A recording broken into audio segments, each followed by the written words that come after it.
dann müssen wir es packen. Einfach frei nach Schnauze backen. Schmeiß den Ofen an, oh ja, und ran.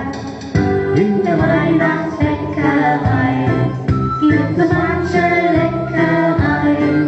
Zwischen Mehl und Milch macht so mancher Milch eine riesengroße Leckerei.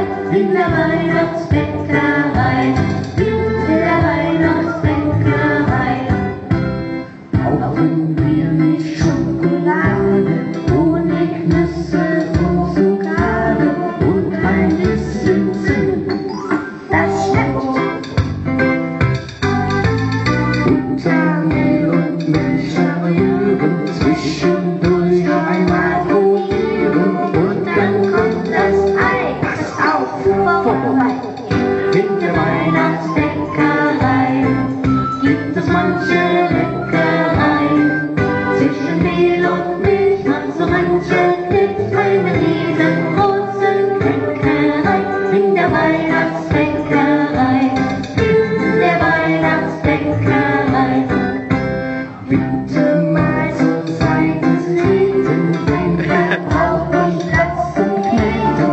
Sind die Finger rein? Oh ja, Ja. was? Sind die Plätzchen, die wir stechen, erstmal auf den Ofen blechen, warten wir gespannt.